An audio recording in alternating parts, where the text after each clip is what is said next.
Chase Thomas podcast. My nephew needs me to record. See, I already hate it. I hate it. All right, hello, and welcome back to another episode of the Chase Thomas podcast, where I'm still the aforementioned Chase Thomas, coming to you live from Knoxville, Tennessee, Everything School HQ, down there in my home state, Atlanta, Georgia. Locked On Hawks, Brad Rowland, Parkview Forever. Many are saying the most distinguished Parkview alumni of the last 25 years. I don't think I'm omitting anyone that jumps off the page here. So I think it's just Brad and Chase here. So we'll be battling for building name rights at some point, I'm sure, as well. But Brad, good afternoon, sir. How are you? I'm doing well. I would have wagered that you were going to bring up Parkview High School, and if you hadn't, I was going to. But here we are. Go Big Orange and all those fun things. Go Big Orange, man. All the time. We're all pro Parkview on this podcast. Parkview Forever. That's in the tagline. We got Joey Sturdivant, Parkview legend, coaching. So shout out to him. Buster Faulkner is the OC now. Isn't he? Where's he at? Tech, something like that. I don't know. Buster Faulkner? Buster's Buster now. Faulkner is the OC at Tech. Yes, that's what I thought. All kinds of people, luminaries everywhere. Matt Olson, all the fun stuff. So there you go. Absolutely. I mean, your brother was a good basketball player. He went up against Lou Williams, right? Division II basketball player. My brother Ty. Yeah. Yes, he played against Lou several times. Mm-hmm. He's certainly higher than me on the list of alumni, but probably below Matt Olson. Let's do. I went to one high school game. Because my late grandfather was just a big baseball guy, and we went to one Parkview baseball playoff game when Matt Olson was there. And when you see him in person, like, it was that same thing where you're like, this looks like a grown man against a bunch of children, where he was just launching dingers like it was nothing, and he was going to go pro. It was one of those obvious things. Yeah, I went to school with Jeff Rencourt. It was very similar. It was like he's an alien, and the rest of us are not, and that ended up being the case. So there you go. Absolutely. Well, Brad, always good to have fellow Parkview alumni on this very program. Not that we're biased, but it definitely helps. And when we have a 5-star pipeline, like 5-star wide receiver Mike Matthews on his way to Tennessee now from Parkview, look, if you can do it, if I can establish that pipeline and make Tennessee even better each and every day, then that is what we are going to do. But we are also going to talk a little Atlanta Hawks, because, Brad, this is the weird thing about this year. You and I, we watch every game, and I'm taking notes, and we're taping this before Hawks Mavs tonight, where I'm sure Hawks Twitter will have a normal one going against Luka tonight. But my thing before the year, and I don't know where you had them prior to this season, but like, the vibes were good. The vibes were, hey, Quinn gets his full offseason. He got to get the kinks out at the end of last year by coming in late. He gets his own staff. Like, if the Hawks are healthy, they have a pretty obvious 8 to 9 guys. And the other thing that I had just kind of penciled in was they're just going to be old. Like, Quinn's going to play older guys. They're going to have a veteran-laden team. And those teams, generally speaking, will win a lot of regular season games. Like, I don't know if I'd necessarily believe in another Eastern Conference Finals run, but I was like, this team theoretically should win a lot of regular season games. So I was pretty bullish on them being somewhere in that top 5 in the East. And they're just not. And the season's just kind of dwindling away now. And we'll see what happens in the trade deadline over the next 2 weeks. But I just don't understand, night in, night out, why the Hawks are actually just bad. And I can't put my finger on it. Brad, explain to me why the Hawks are bad, because I've never been more wrong about a Hawks team, than I was before this year. Yeah, I thought they were going to be better than this as well. You know, somewhere in that 5 to 7 range in the East was like a safe projection, I thought. And barring a surprise, that's not where they're going to be this year.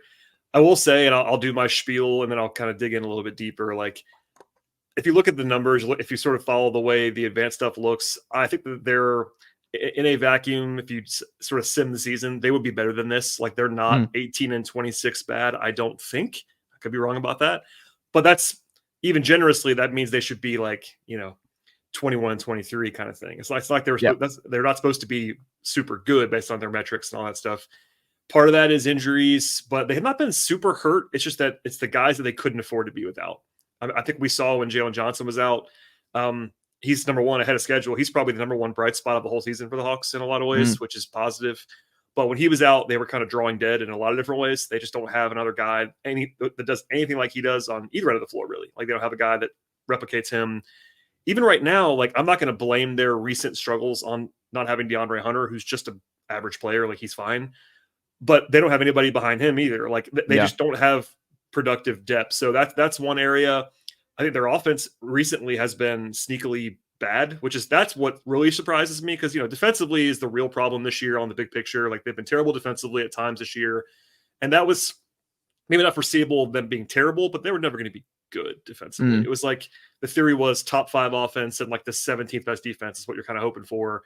And then recently they just can't seem to make a shot. Part of that is Trae's been out three of the last 6 games, something like that, and they crater without him almost every time on offense. But the supporting guys have been missing every shot. Bogey's been cold recently. Sadiq Bey, Garrison Matthews is like 1 of 37, and he's been good until then. But now he can't make a shot. Sadiq Bey's had a terrible season shooting the ball. So all that said, like that's kind of the nuanced version, but they just haven't been as good on defense as they were hoping to be. And when I say as good, I mean not as bad, I suppose. And then on offense, they were kind of playing at that elite level for the first, 35 games or so, 30 games, and then sneakily the defense has been a little bit better recently, and of course, like right on schedule, the offense has kind of fallen off to where they can't take advantage of it. So there's all kinds of things. Like at home, they haven't been winning. Like their road record is actually quite solid. Yeah, like you're kind of just aiming, unless you're the Celtics, you're kind of aiming to be 500 on the road or so, and they're not far away from that. But they are well below 500 at home, and you just can't be good if you're going to go 8-12 at home in 20 games. Like that's not going to work. So I've said a lot of things. They're just not that good right now.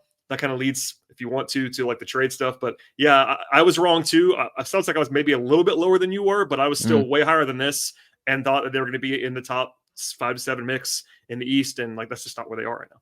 No, and I'm just a big believer in like when you have a top 8 that's so veteran heavy, an all-star, guaranteed all-star in Trae, and then a fringe all-star in DJ, regardless of what you think about the fit. I didn't see a scenario where they just could not gobble up a lot of regular season wins. And I had questions about what it would look like in the second round or things like that. But I mean, this is like very, like, depending on what they do over the next 2 weeks, like they're not even a play-in team. Like depending on what they decide to do here. They're the 10 seed right now, which is like sneaky. And honestly, that's only because the East is not very good beyond the top 7. Like I tweeted this during the game on Wednesday. I was like, it's actually amazing to me that they would be in the play-in right now with as bad as they have been. Like they shouldn't be a play-in team at the moment. They would be if the season ended today, but like they're not that good. And I mean, they might not have a choice because like the Nets are quiet quitting, and then a lot of teams are. That's the thing. Like that, at the end of the East play-in race is always kind of grim, to be honest. Like the last 3 years, it's always the Hawks have been a little bit like a half step above that. They've been in that 7, 8, 9 mix. That 10 spot race,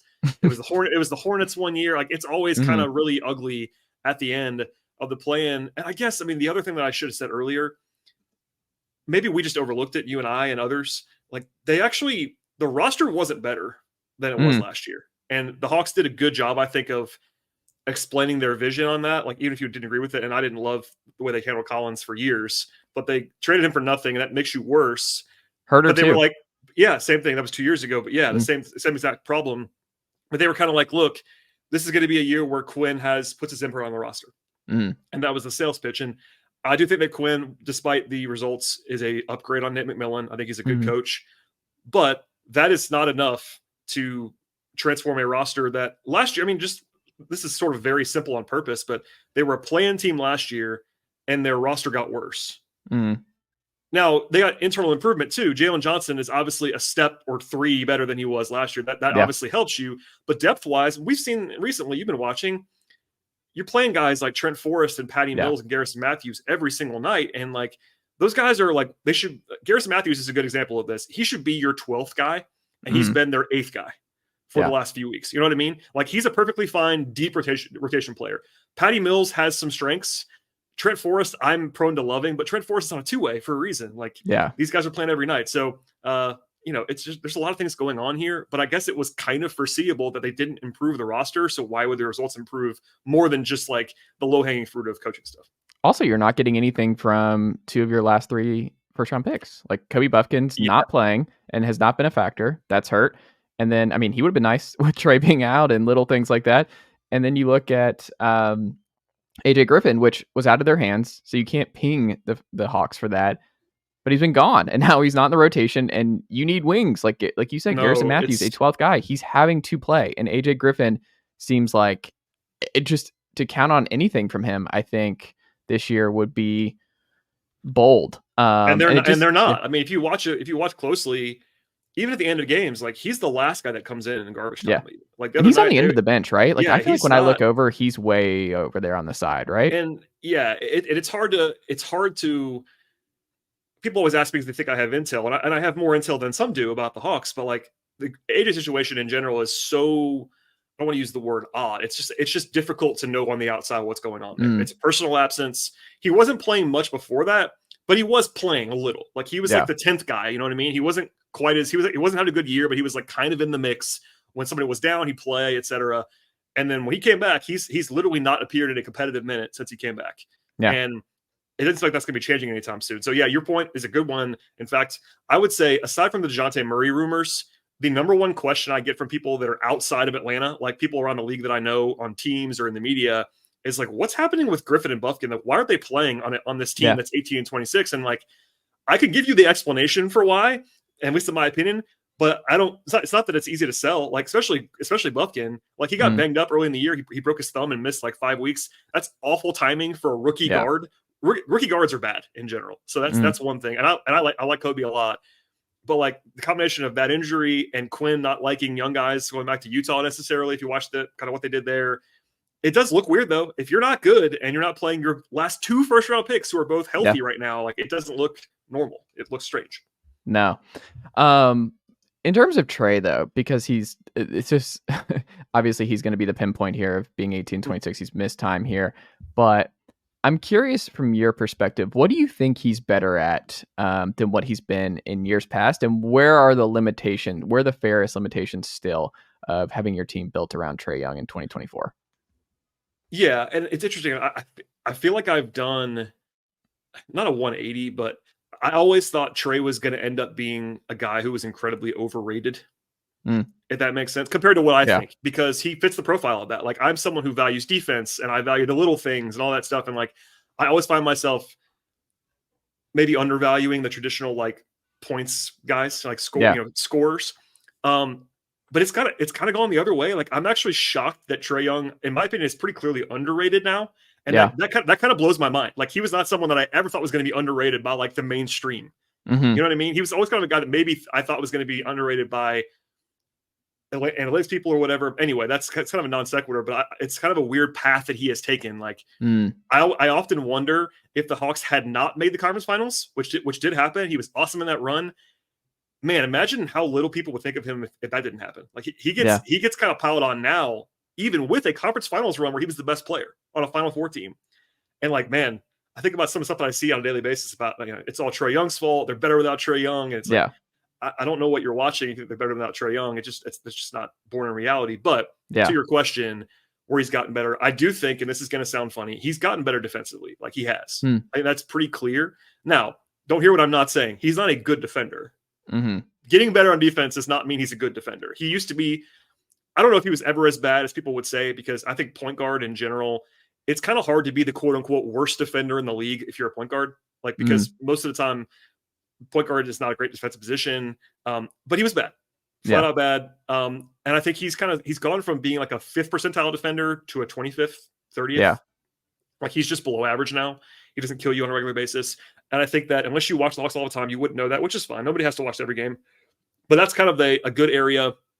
I think he's also gotten better as like just, I don't know how to say this, maturity wise. Like he was a 19-year-old when he came in. I think even if you just watch the way he interacts with people, the media stuff's overblown, but he's way better with the media. He's just a better, more like reflective human. Like he's a father now. Like I think he's an adult now. Like he was then, but like he's a grown man. It is what it is. Like he's just become better in that respect. And there's still limitations there, but I try to lead with the fact that like you can't fake 27 and 11. Like you can't. He's one of the best passers in the world. He's still a really good scorer. He's top 10 in the league in scoring again this year. But there are, to bring it full circle, there are limitations. That was always the worry when you built your roster on a guy who is generously listed at 6'1" and 180. Yeah. Like, it is hard. And there's a reason, if you look at the recent history of the league, there has not been a best player on a championship team shorter than 6'3" since 1990. Yeah. And people love the Steph thing. It's like Steph's always been underrated in his height. Steph is 6'3", number one. Yep. And number two, he's the best shooter to ever live. Like he's an outlier of outliers. And yeah, like it is fair that he's been their best player for. I mean, you could argue him versus KD at one point, but he's been the best player on multiple championship teams. Yeah, that has happened. But like, he's not the same as a traditional small point guard. He's a bigger point guard who is also, again, the best shooter of all time.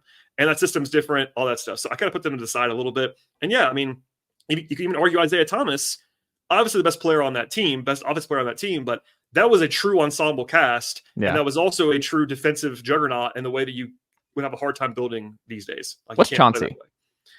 I mean, I guess he was their best player, but like that was a team that was completely built defensively and honestly, I think their best player might have been Ben Wallace. It's just that he was not their best offensive player. Billups was their best shot creator. So yeah, maybe you could argue, but even then, by the way, that's 20 years ago, Chase. That's 2004. That's a long time ago. So, and that's not Trae's fault. It's just inherently difficult. It doesn't mean it's impossible. It also doesn't necessarily matter in some respects where I'm just like, hey, it'd be nice for Atlanta sports and like what this, I mean, I never believed that the greatest starting five in Atlanta Hawks history, the players of the month, the group players of the month in January years ago, fans like that. They had a lot of fun being the number one seed and just playing without a true superstar. But I think you and I and everybody, like we still like the NBA Twitter people and the analysts, I guess, we were like, I mean, they're not winning the title. I mean, they're not going to beat LeBron. Like there's still a limitation here, but it's really cool. And if Trae is not good enough to do that, but like you are selling a lot of playoff tickets, you can be some version of the Steve Nash Suns for a while or what Dame had in Portland for a while. That's still a lot better and something that a lot of people kill. Because if you're just in a full sum game of title or bust, I'm like, guess what? There's only like 6 or 7 guys any given year that can win a title, are good enough to be the best player on a title team. So if that's your arbiter, you're just going to be angry and really annoyed as a fan all the time. No, I think it's a good point. And I think one of the reasons why, and look, a lot of people locally still like Trae a lot, and they should. Trae is a star. You could argue if he's the best player since Neek, but like he's certainly the most high profile player they've had since Dominique Wilkins. Like he's the most famous player they've had in 30 years. But the thing is, I think what makes it harder for some folks is that if they were the 5 seed every year in this run, I think there would be a lot more optimism. And the realists would be like, hey, this is not a title team. But I think that if they had a star like Trae and they were also winning, and I mean winning in a general sense, winning 47 games a year, that would be not a hard sell to a lot of people. I think eventually, kind of like the Matt Ryan Falcons, where you just felt going into it every year, you're like, we're going to be good. I don't know if we'll ever be good enough to win a title, but we're going to be good every year. And that does help you. I just think that this is now the 3rd straight year of them being as mid as possible, just to put it that very plainly. Flirting with bad, by the way. Yeah, and I don't believe now that there's this notion. And look, this is always going to be the case. In football, it's quarterbacks and head coaches. In basketball, it's best players and head coaches that are going to get all the heat. And I think, objectively speaking, Trae is not the reason they're 18-26. I think Trae's had a pretty good year. He had a slow start. He's been pretty good since then. He's had a couple of injury absences, but in general, he's very durable. He plays all the time. I think he'll be back tonight probably as we're speaking now. He's questionable. Well, it's Luka night. You have to be back. Yeah, I think he's going to play. If he's, I mean, it's a concussion, so they have to actually just clear him. But if he's clear, he's going to play. But yeah, I think that he's not the reason why they're losing. And I think if you look at just from a bird's eye view and you see the Hawks are terrible defensively, people are like, ha ha ha, that's because of Trae Young. And it's like, no, that's not because of Trae Young. Is he part of the problem defensively? Absolutely he is. But you know who else is part of the problem? Sadiq Bey, Bogdan Bogdanovic. Like they have all kinds of defensive problems. And Yeka and Kongwu. Dejounte Murray. I mean, a guy who was built as this great defender has not been in Atlanta. DeAndre Hunter never being available. He's always hurt, etc. So yes, I think that there's this notion now that Trae is just like not good, and I don't understand it. But at the same time, it is also limiting the way you build your team. And the Hawks did, to their credit, under Schlenk and others, they tried to build the roster that I would have tried to build in theory with a couple of 6'8" wings who could be rangy and defenders, but they happened to miss badly on Cam Reddish and miss partially on DeAndre Hunter, if not mostly, and overpaid for him in the trade, all those things. They at least did what I would have probably tried to do too, which was surround Trae with long, rangy, defensive-minded players. But it's the combination, right? It's the combination of those two guys and also getting nothing for John Collins and Kevin Huerter. Yeah, I mean, it's bad. That's a lot of depth. You and I could probably do 2 hours on this. They've done so much, and it's hard to explain because the stuff that they've done they don't have a lot of like 0 percentile outcomes. Like they don't have a lot of like individual disaster transactions. It's that they keep kicking the can down the road and then they kind of punt and then like quietly make a bad move. You know what I mean? There are moves that I've yelled about for years, like not to go back to Hunter, but that was a bad trade. They traded too much for DeAndre Hunter. I didn't like the pop side pick. I thought that was a risk and a exactly. And the Collins thing was a culmination of 3 years. Like by the end, if you just woke up on one day at the end and be like, trading John Collins on that contract and not having to pay to get off of him in a vacuum is not the worst result possible.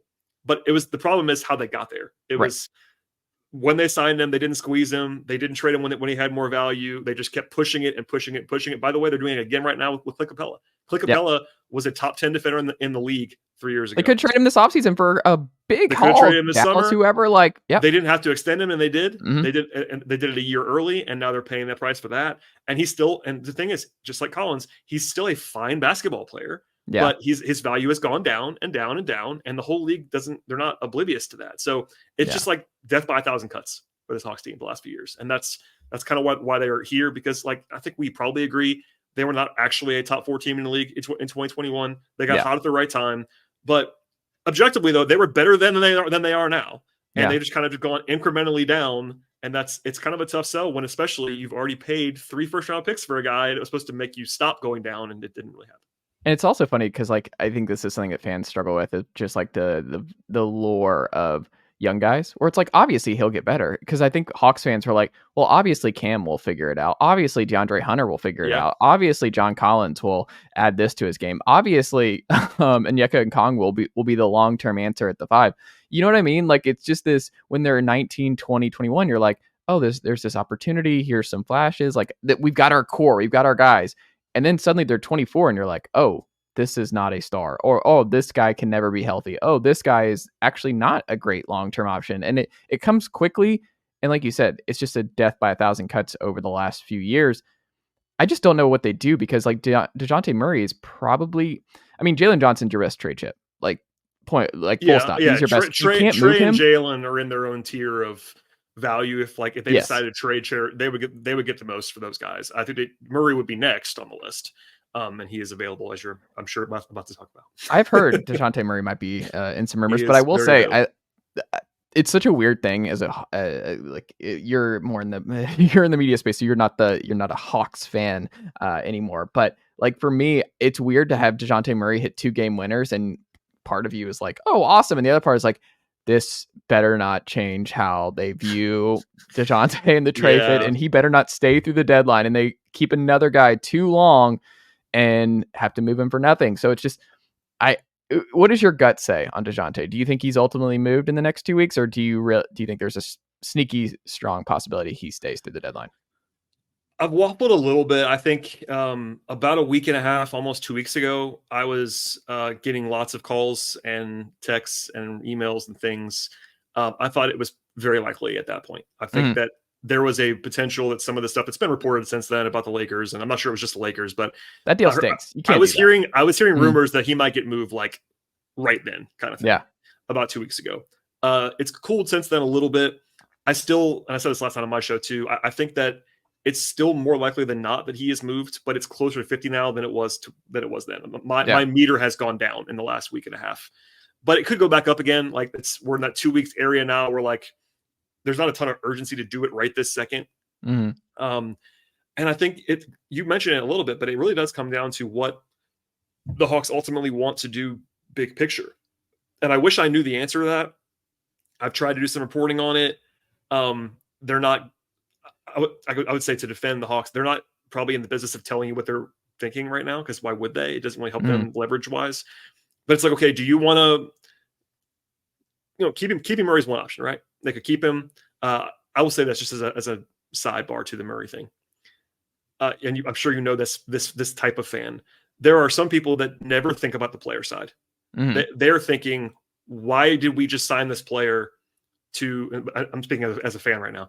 Why did we sign this player for this contract, and now we're already looking to trade him 6 months later? And the answer to that is always more nuanced than you think it is. But Mm-hmm. also don't ignore, like, there has been plenty of buzz behind the scenes that Dejounte is part of this conversation. If Dejounte badly wanted to stay and was making it very known that he wanted to stay, the noise would not be this loud. Like, Mm-hmm. this is a two-way thing. I'm not saying he's demanded a trade, but like, this is not just a Hawks thing.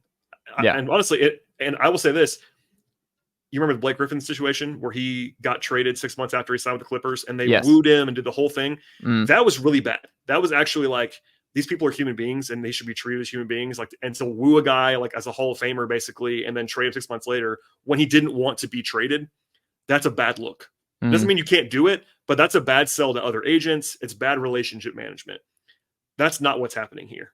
Like, I think and maybe there's a world where Dejounte wants to stay, but that's not the messaging. Like, I think if Dejounte wanted to stay in Atlanta, you would have heard it by now. Mm-hmm. You know what I mean? It's one of those things. So that's part of the mix too. And it's also like, it's been reported, but something that's like, okay, it's not easy to trade Capella. It's not easy to trade Hunter, and we need to change something. Well, it was easier for Capella. You could have done it this offseason. Like, I it was. agree. I'm not letting him out of here. Yeah, I agree. I totally agree with you. Mm-hmm. I mean, right now, like, once you've now seen another half season of this mid product that we just talked about for 15 minutes, like, maybe there's a realization. I would say, I hope there's a realization in the organization that the status quo is not an option moving forward. Yeah. Big picture. Now that doesn't mean you have to make a trade right now today before the deadline, but I think if you, between now and the end of July, when the business is mostly done for the summer, for the league year, if you still have this roster, something has gone wrong. Because like, this roster is not, even if I think they're better than this, and they are in my mind, they're not good enough to do anything with this team. Like, they have to make changes, and I'm not saying it's the only way to do it, but an easier way to do it is to trade Dejounte, because he actually has value. You can move on from him now, get stuff back. And also, it's been, I think it was Jake Fisher, my friend from Yahoo, reported this, like, there's a notion at some cores of the Hawks, it's like, this pairing doesn't work. The Trae Dejounte pairing. And if you believe that as the Hawks, you have to trade Dejounte. Like, you can't just keep kicking it down the road. If you actually think that, I'm not saying that's my opinion, but if that's an internal thing, you have to move. And I think right now, when he's playing fairly well, his reputation's still intact. He's a valuable player on by the way, a good friendly extension. Yeah. Not a huge bargain, but one that like everyone in the league would have signed. It's a good contract for the Hawks. Cool. But like, that would have been great if he had just signed that as a free agent, not you gave up the picks and everything else before. Well, strongly agree with that. I mean, the trade versus the extension are different. The trade, I think, and I've proven to be right. I didn't bash the trade when it happened. Yeah. I merely said, hey, they paid 110% of the cost. Like, they did. Yeah. There's no bargain there. Like, they paid a lot and a lot and a lot for Dejounte. And if it had worked, it's one of those classic things. DeAndre Hunter is the same exact thing from the trade back in the day on the trade. Yeah. If it works, no one cares about what you paid. Right. No one cares. But when it doesn't work, you go back and you think, man, maybe they actually did overpay. And part of my job is, like, in the moment to be like, did they overpay or not? And I did say, like, hey, they probably overpaid here. And the whole league was like, hey, that kind of makes sense. But man, 3 picks in a swap, that's a lot. You have no idea how this is going to work next to Trae. Like, the thing with that though too, remember at the time, it feels like forever ago, but like, I was a big pounding on the desk for Beal, where I was like, the reason I understand, because everyone was so worried about defense, and that was the reason that Dejounte was so appealing, where they're like, oh, he'll hide a lot of Trae's weaknesses. And I'm like, yep, I get that thought, but I'm also like, are we sure the best strategy is not, we're going to hire D'Antoni and have the number 1 offense in the league with Trae and another offense only guy.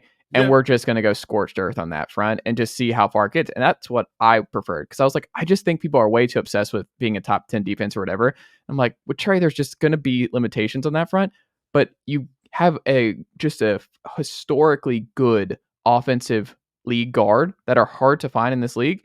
Yeah. I would just rather go with the other sure offensive firepower 3-point assassin in Beal. I just think they would have worked. And even if it's some your turn, my turn, I don't care. I at least know he's an elite shooter, and Trae plays really well next to elite shooters. And that's where I would have, like, I'll still go die on that hill that would have been the better pairing. And I think it would have been a guaranteed top 5 offense if they're both healthy year over year in the league for a while.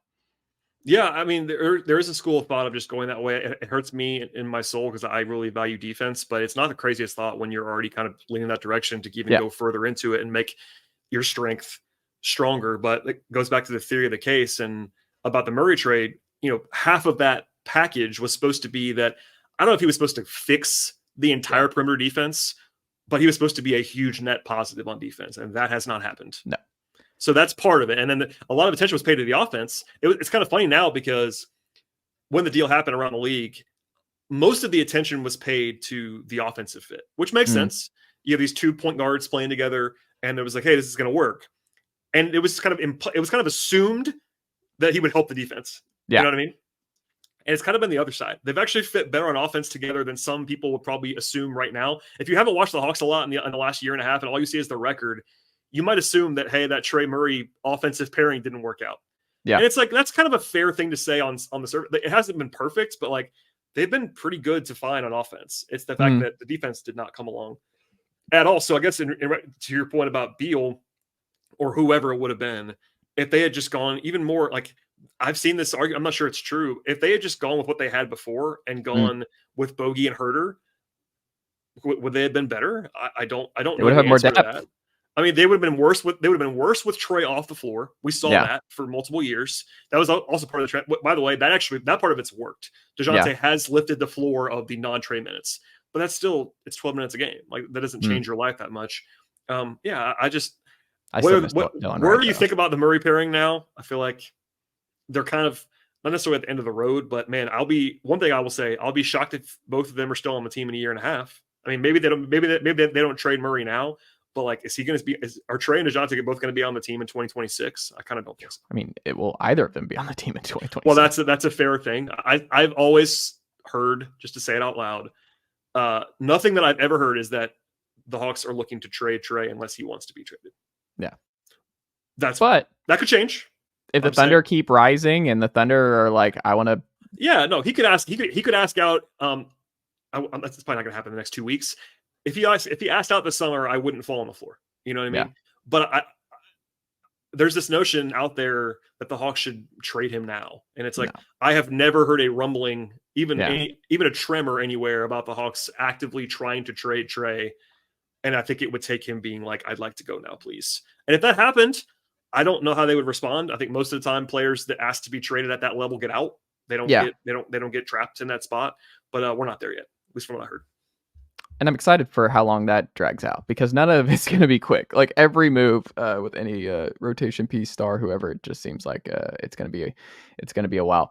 Final thing here, and then we'll go. Brad, you're on the clock. You have 10 seconds. Your gut. Dejounte Murray is traded, yes or no? And part 2, who do you think it's to and what kind of package? I'm more confident in the first part. I would say yes, he is traded. Okay. More likely than not, so I'll say yes. I don't think any team is 50% or higher, if that makes sense. I think the most likely team if he is traded is the Lakers, which I already heard you say you hate that package. And I don't blame you for that. Yeah. But the intel behind the scenes is that they have been the most aggressive. He's represented by Clutch. Throwing that out there. It's part of the deal. That's what I was talking about before about the agency and player matters here. They have a say, whether they should or not. I think there's this notion that fans think like once a guy's under contract, they can be moved wherever they want to be moved. I'm like, okay, that's just not how that works. I mean, it kind of is, but sometimes at a certain level of player, and DJ's in that level, top 50 guy in the league, they're going to have some agency. They're not going to get shipped around with no agency. So yeah, I'd say the Lakers are the most likely team if he is traded. Still sub 50% better, but they have the urgency level.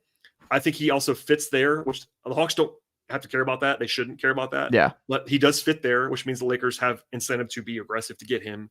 I think he would be open to going there. They have some assets. They're not great assets, to your point. I do think the 2029 first round pick gets an eye roll from people, and I understand why. That is a valuable draft pick. Does that mean that fans have to like that? No. But if they wanted to, for me, if I was a Hawks fan, I'd view that pick as something to trade more than something to wait until 2029 to pick a player. Does that make sense? And the rest of it is weird not for great. Like holding my nose and just doing the Spurs deal and like just sending him back to San Antonio if Kellen. I haven't heard that they're offering really much. They've talked, but I've not heard a firm offer. I actually, my sleeper team that I have two sleeper teams. One is actually more plausible. I think the Nets should be aggressive, and they have cold, and they make sense because they need the point guard and they have some assets. Also, the Hawks could do the thing with the Nets where they actually get some stuff back that can help them now. Like if you can get Dorian Finney-Smith or something like that, like that you kind of do both things. You Royce O'Neal back in the fold with Quinn. You get some capital plus some guys who might be able to help you in the meantime for this retooling. And the off-board, no reporting sleeper is Orlando. I think Orlando should try to trade for Dejounte. Now, I've not heard that they are. I'm just saying, if I was Orlando, I would be calling on Dejounte personally. I don't hate that. Brad, what can the good folks check out from you over at Locked On Hawks and everywhere else this week? You mentioned Locked On Hawks. That is there. I recorded a mailbag, lots of trade stuff yesterday. I'll have a podcast after the game tonight. We're recording this on Friday. They play again Sunday. The Hawks are actually at home a lot right now, which is going to be good and bad for me. Lots of time at the arena. Also, I write about the Hawks at patreon.com/BT Rowland.